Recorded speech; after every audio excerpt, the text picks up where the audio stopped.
So, hi guys, I have always wanted to talk about sports nostalgia. That is why today I start with one of the most heartbreaking matches in the history of Indian cricket.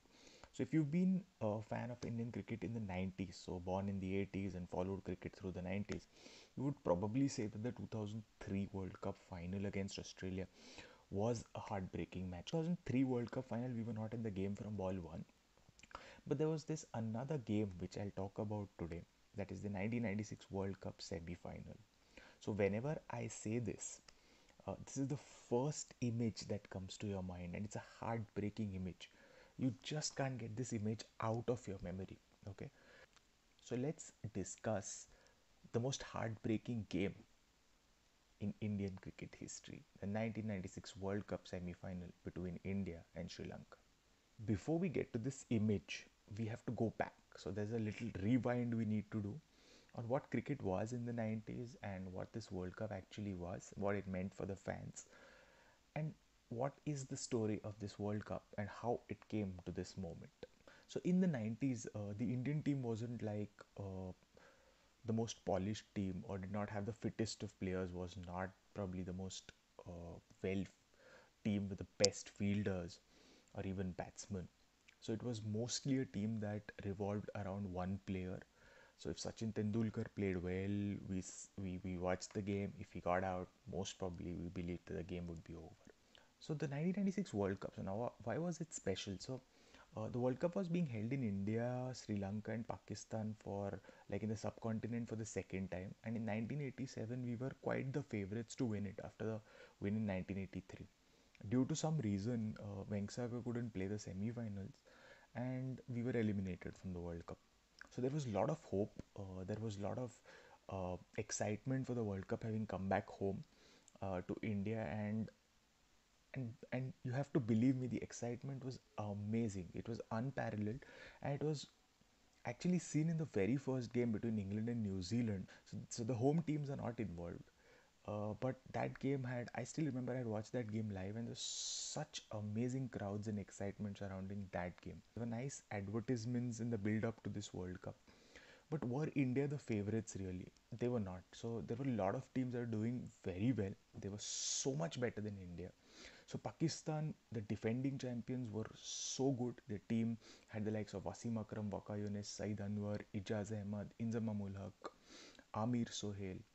Then there was this Australian team which you cannot count out in any of the World Cups. Champions from 1987, they were expected to do well. They had the likes of Mark Waugh, who had a fantastic World Cup eventually. They had Glenn McGrath, and they had the young Ricky Ponting in their ranks. Then there was this team who had been like unjustly booted out of the 1992 World Cup to the DLS method, and they were there for revenge, and they were in great form. Some of their players had scored tons of runs in the build up to this World Cup. So the South African team was in the reckoning, and also the team led by the Prince Brian Charles Lara. They had had a good tour of the Indian subcontinent 2 years back. Nowhere in this discussion, apart from India being the home team, were they considered favorites as such to lift the World Cup. But there was another team that was doing well and was following a different approach, Sri Lanka. But nobody considered Sri Lanka to be a contender at the World Cup. Everyone thought they'd do well, but they were not considered contenders for this World Cup. So the World Cup started off, it was in February of 1996, and what transpired, or the eventual result of this World Cup, was something that was really surprising for many, and also very exciting. The first game, like I said, was an amazing game. It was a well fought game with New Zealand eventually winning it. New Zealand, nobody even counted England to be contenders for this throne. It was a World Cup with 12 teams divided into groups of 6 each. So Group A had India, Sri Lanka, Australia, the West Indies, and 2 minnows. So it was Zimbabwe and Kenya. On the other hand, the Group B had South Africa, Pakistan, New Zealand, and England, and the 2 minnows, UAE and the Netherlands. The World Cup began, it was quite clear that the top 8 teams would make it out into the quarterfinals. But everything changed after Kenya beat the West Indies. So West Indies were 96 all out. chasing 160 odd that were made by Kenya. Eventually, West Indies beat Australia and came out of that group. So we'll just start with our team, so India. So we'll just go through how their journey was to this point. So India started off very comfortably against Kenya. So that was my first time watching a full-fledged World Cup. So when Kenya batted first, I expected that the Minnows or this team that had not played much, because we could not see Kenya play in those days. The amount of cricket and the exposure was not that huge. So when Kenya started playing or they started batting, I was expecting them to score around 150 runs, but they ended up getting 199. And I was like a little concerned because 199 was still a good score. So we're talking about the 90s, guys. If you got 220 or 230, you had a chance to win the game. You got 250, you had almost got above par. And if you got anything in the excess of 250, the game was considered done and dusted. So coming back to this first game, Kenya scored 199, and I still remember Tendulkar and Jadeja came out to open the innings, and Jadeja scored a boundary in the first over, and the commentator was like, "Okay, Jadeja is up with the run rate." So Sachin Tendulkar, he was a phenomenon during those times. He had probably the best run as a batsman in the 90s, and he just played amazing cricket in that game. He scored 127 not out against Kenya. It was an easy victory, it was expected, and I still remember like being so excited about the fact that Sachin Tendulkar had a World Cup 100 to his name. Yeah. Next in the group, India faced the West Indies, and the West Indies also did not score much. The West Indies were all out for 173. The Indians were chasing it, and Sachin Tendulkar had scored 70 runs, and he was batting with Vinod Kambli in that game. I still remember Ambrose having got Jadeja very early, clean bowled, but then Kambli and Tendulkar played really well, and they got into some sort of a partnership. And then with a few runs remaining, around 50 odd runs remaining, Sachin Tendulkar was batting on 70, and in that jam-packed stadium, Kambli ran Sachin out. So Sachin pushed it on the leg stump. Kambli started going for the run, then refused, and Tendulkar was run out. Can you imagine in the 90s running Sachin Tendulkar out? But thank God, West Indies lost that game and calmly hit a few sixes in the end to win it for the team. So he was vindicated. We were always hoping that we would beat the two minnows and we would qualify, but then beating the West Indies was a bonus. So now it was almost, we were rest assured that India going to go through from the group. India then faced Australia in probably what I felt was Sachin Tendulkar's best performance in that World Cup. So India faced Australia at Bombay. Australia got 258 in that game. So there were some teams we couldn't beat in these big tournaments during those times. Even today it stands fairly true. So Australia were always that team, and they came out and scored 258 against us, which in those times was high. But then Tendulkar comes out and probably hits 90 of his most brilliant runs, and he just smashed everybody out of the park. It was like so much of my childhood being lived in front of me, and Sachin Tendulkar getting back to back good scores, and that was a great game. And for a long time we thought that we were still in with a chance, and then Markwa bowls a wide delivery. Tendulkar advances, misses that ball.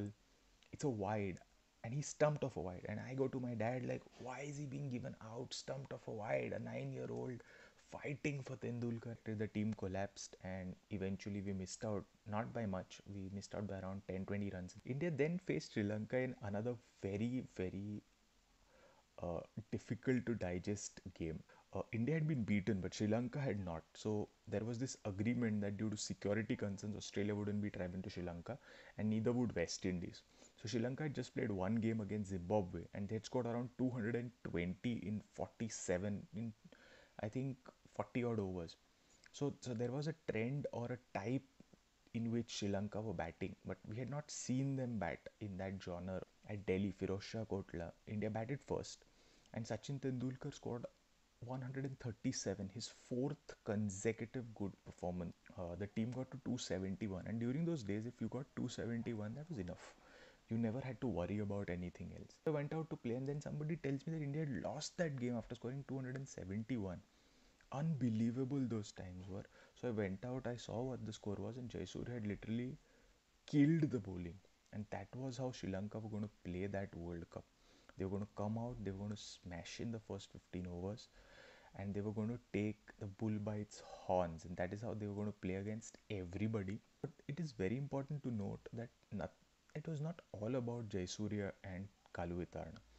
So I remember Ranatunga having steered them in these last few overs when nobody could believe that you could score 271. So it was a fantastic game by the Sri Lankans, and they made sure that they left an impact on that World Cup with that game immediately. I mean, they had not got a chance to prove themselves before this because of the two uh, games that were forfeited. But the way they played here was just amazing. We felt that India had done considerably well, and we had lost two games, but we would still finish third in the group uh, because we were playing Zimbabwe next. And then when we play Zimbabwe next, we lose three early wickets for 20 odd, and then suddenly it's like, are we going to lose to Zimbabwe? So Vinod Kambli came out and played probably one of the best World Cup innings that I have seen under that kind of pressure. India scored 240 odd and we were able to brush aside Zimbabwe. So, what had happened otherwise in the World Cup, not from India's perspective? In Group B, as expected, South Africa had smashed everyone. They beat Pakistan, they beat England, they beat New Zealand, they finished top of the group with 5 wins. Pakistan lost only to South Africa. They beat everyone else. They finished with 4 wins. New Zealand were third in the group, having beaten England, and England, as expected, just beat the two minnows and came out of the group as number 4. In Group A, what had happened? So, West Indies beat Australia eventually to come out of the group, but uh, Sri Lanka finished first with 5 wins. Uh, it was Australia finished second with 3 wins. India finished third with 3 wins, but on run rate we finished third. And West Indies, as expected, finished fourth. So the lineup of the quarterfinals was such that first one would play four, two would play three, three would play two, and then four would play one again. So that meant that India would face Pakistan in the quarterfinals of the World Cup. So the excitement was as great as the 2011 World Cup, mind you. But in those days, due to lack of social media, you could not make it out that much. The streets were still empty. Everybody was really looking forward to that game. We will talk about all India Pakistan games in a separate video. But let us look at the other quarterfinal lineup. South Africa were to play the West Indies, India were to play Pakistan, England were to play Sri Lanka, and New Zealand were to play Australia. The first quarterfinals was between Sri Lanka and England. England were never in the reckoning. They scored 230 odd in that quarterfinals. And Sri Lanka just blasted them. Sanath Jayasuriya, I remember, got the man of the match. He did not get 100, but I think he got around 80-90 runs in that game. And that game was done and dusted. On the same day, India played Pakistan. So I'll just give a few tidbits, but we'll discuss that game at length. Never been under more pressure in a cricket game than when Pakistan scored 84, chasing 288 against India in that quarterfinals.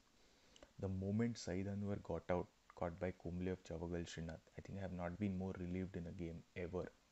Yeah, that game deserves a special mention. That game deserves a separate video, and we'll do that sometime soon. Yeah, but India went through the third. All three quarterfinals, barring the one between England and Sri Lanka, were amazing games of cricket.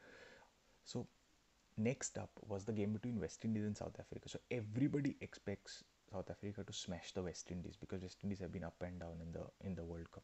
And what happens? West Indies come out. Brian Charles Lara scores 100. Okay, in Pakistan, Karachi, they scored 260 in the quarterfinals, and South Africa are just bamboozled. They cannot get 260. They got 240, and they were out of the tournament. Nobody could believe it. I still remember there was a page in Sportstar magazine. Courtney Walsh getting the last wicket, I think, of Paul Adams, and he was clean bowled, and there's a picture from Courtney Walsh's perspective. But West Indies progressed through, and this third and the fourth quarter final is, I think, what I consider is one of the top 5 games ever played in a World Cup. New Zealand come out, and on the back of 130 from Chris Gaines, they scored 286 runs. Such amazing times to be alive. So it's 1996, okay. You don't have a YouTube, you don't have these streaming apps to get cricket. The only place for cricket is Star Sports or maybe DD National for that matter, where your match will be interrupted by a news at 7 pm. I switch on the TV at around 8:39 in the night. Australia is chasing 286 set by New Zealand. Marco has got 100, and then eventually Australia made it. Yeah, and they just don't give up in these knockout games. New Zealand, unfortunately, they did everything possible, but unfortunately, they were not able to cross the line. So now we come to the big ticket games. It's the semi-finals. India had to play Sri Lanka. Australia had to play the West Indies. So we'll talk about the Australia West Indies game for a bit and then come to the main game. Australia bat first. Marco has done so well from them for them throughout this World Cup. Gets one run, he gets out. Australia are 15 for 4. Two of their least experienced players, Stuart Law and Michael Bevan, are at the crease. It is so easy to crumble for 100, for 90, 120. But, but Australia is Australia. Michael Bevan, Stuart Law propel them to a defendable 207. In contrast, what happens to the West Indies? They reach 173 for 3 at one stage. They were 165 for 2 at one stage. But Australia's never die spirit gets them back in the game. One by one, they start getting the wickets. Richie Richardson is batting there. At one end, wickets are falling at the other end, and West Indies reach a situation at Mohali where now they could lose the game, needing 42 with 8 wickets in hand, and now at a situation where they could be out. I still remember there was one shot. Richie Richardson pulls the bowler. I think it was Shane Warne. He sweeps Shane Warne and it hits the square leg umpire. It was a sure shot boundary if it had gone through. That is saved. And then West Indies end up losing by 5 runs. Chasing 207. They score 202 after being 165 for 2. And that is the spirit of Australia in World Cups. That's World Cup. Coming back to our game. So throughout the World Cup, looking at Sri Lanka's approach, teams, including India, have been preparing a strategy for them. They want Ramesh Kalavitarna and Sanat Jayasuriya out. It's Eden Gardens. Azharuddin wins the toss, and Sri Lanka have been chasing throughout the World Cup. So Azharuddin put Sri Lanka in a bid to upset their rhythm. In a big ticket semi final, when you've already done well, batting first against them in the group stages, just to upset their strategy and not looking at your strengths, Azharuddin put Sri Lanka in. Now we are hoping that Kalvitarn and Jayasuriya get out cheaply and things happen in that manner. So the first over starts with Srinath bowling to Jayasuriya. He picks a single up. Then Srinath bowls to Kalvitarn. He slashes at a ball outside of stump and he's caught at the boundary. It's 1 for 1. The strike changes. Srinath again. He bowls, so it's Srinath. The stadium has gone wild because Kalu Etarna is out. They're shouting and the excitement is too much. So I'm at home, I'm watching this on television. The excitement is unparalleled. The crowd is shouting at its highest. It's Eden Gardens, it's more than 80,000 people. Srinath bowls from round the wicket. Jayasuriya slashes, he's caught at the boundary. Can you imagine this? Two people that we were fearing would take this game away from us are out. It's 1 for 2. Or I think 90% of the Indian contingent, this game was over. Everyone thought that we would get Sri Lanka out cheaply, we would win this game, we would go ahead, and that's why this game hurts so much. At no point you feel, apart from those last 10-20 minutes where everything changes, at no point you felt that you could lose this game. So what happens? 1 for 2, Arvind De Silva walks out, smashes Javagal Srinath, smashes Venkatesh Prasad. Suddenly there is pin drop silence in the ground.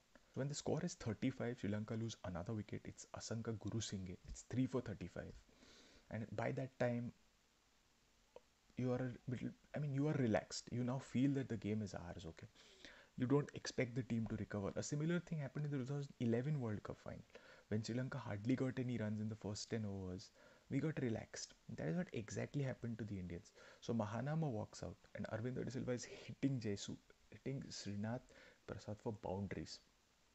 He's hitting dominant boundaries. He's hitting boundaries at will.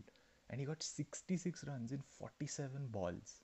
So we're like, okay, a wicket will fall in some time, maybe a few overs later. And everybody in the bottom order starts contributing. Chaminda Vaz gets a few runs. And this total suddenly starts going up. When it crosses 200, you're expecting it to end by 220. And it reaches 250. So 250 runs in a semi-final is where your heart sinks. I mean, like, you've suddenly not realized. I mean, they've not got runs like a normal side would, like get a partnership going, get like reach 200 for three, then get to 250 like it was done in the 90s. But no, they did it and they managed it somehow. And then after that, you started realizing that this might be a 50-50 game and not something that India can win easily. Sidhu is out early, so Vas gets rid of Sidhu early, but Manjrekar and Tendulkar both start getting the runs, and India starts playing well. So we cross the 50 run mark, but so we are around the 20-22 over mark, in India like around 90 for the loss of just one wicket, Sidhu. So in those days it was still okay. So you're 90 for one, you're expecting that okay, India might push and get, like, we might need another 60 in the last 10 overs, so they might take that approach. But there are like two set batsmen, then Dulkar is still there. And then suddenly the game changes. A ball from Jayasuriya hits Sachin's pad. He's trying to sweep that ball and goes behind the wicket. Now he has not realized that it has not travelled much. So he starts running. And Kalu Vitarana picks up the ball and stumps Sachin Tendulkar.